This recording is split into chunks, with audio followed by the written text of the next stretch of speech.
Sometimes you don't want to come home because you can't put your heating on. I work 5 days a week and I still have to use a community shop. Millions of people in the UK are in paid employment, but still struggling to make ends meet. It doesn't make sense that we have to go through all this. We are penny pinching, we're counting the pennies every day.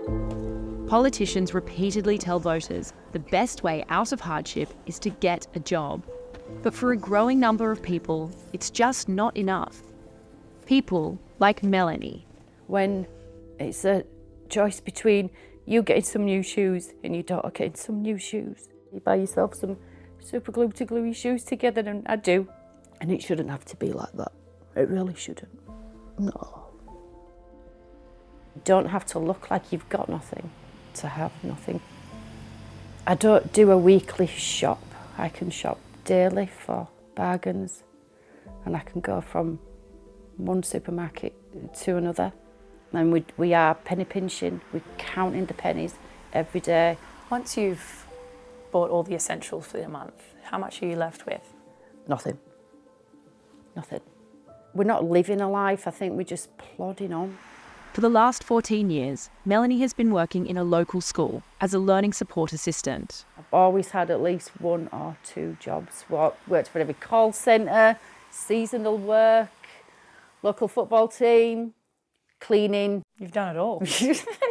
Yeah, been there, got the T-shirt. You do it for your children. All 3 of my children, they've seen Mum doing her best. We have a lot of staff illnesses due to being overworked, and you've bushed your gut so much, you've got nothing left when you come home, and you think to yourself, is it worth me getting up and going to work in the morning, knowing I could do half the hours that I wanted to and get my rent paid, council tax paid, but it's pride at the end of the day. Where Melanie lives in Yorkshire, almost 1 in 4 people live in poverty. In the northeast, the situation is even worse. And living in poverty almost always means struggling to put food on the table. As food bank use reaches record highs, community shops like this one in South Tyneside are popping up all over the country to fill the gap between rising costs and stagnant wages. So I'll be getting some eggs, some bananas and potatoes. My little boy loves eggs, so it's worth it if you get that. You're allowed to come here once a week. It costs £4. I only work part-time, however, I'm above the threshold for getting any kind of help from sort of the government. I can't be referred to a food bank. So even though I'm struggling, I'm a single parent, I can't get any help from anywhere. So this is a good way to do it. When you sort of leave school, you never think, right, this is going to be me using help from people, using community shops, using food banks. You think you're going to be able to provide, and some weeks I can't. There's no way I would ever buy this from a supermarket. Only Why? because it's too expensive. I work, my wife also works, but recently our kids just came into the country, 4 of them. So they eat a lot. What we make as income is probably not enough. It's just minimum wage, so it doesn't cover the bills, the rent, and every other thing we need to pay for. So that's basically why I have to come. It doesn't make sense that we have to go through all this, especially the fact that we're working full time. Record numbers of people in the UK are finding work, but many of those jobs are insecure. And while inflation rates are slowly improving, real-term wages and benefits aren't keeping up. So yeah, it's half term this week, which it's nice to have time off, and it is to switch off. But then you're still worrying, we're at home all day now, budgeting your gas, your electric, what are you going to eat this week? Cheese and butter, please. I used to cook every day. I know I can't afford to do a meal every day. So when you do, you cook double, so the next day it's there just to warm up.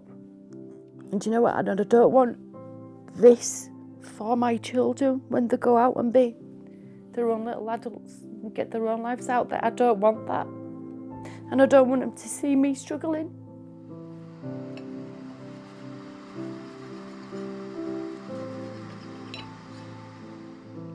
What would you like to see happen? I'd like to see our wages be to have a better quality of life. I'm not wanting a flash car, I'm not wanting fancy trainers. I just want to be able to get up in the morning and think, I can put my heating on today. And that's all that we need. Go to work your backside off and be able to come home and enjoy what you've earned. I've got now to enjoy. The number of working adults living in poverty has risen 56% in 25 years. Back in the day, my dad worked and my mum stayed at home and you had everything. And now 2 people can work and you still can't even afford to put a meal on the table on a night time. We need to be heard, we need to be seen, and we need to be believed. We're not just a number, we're people. You've either got it or you haven't. And I think those that have got it, they don't realise what it is to go without.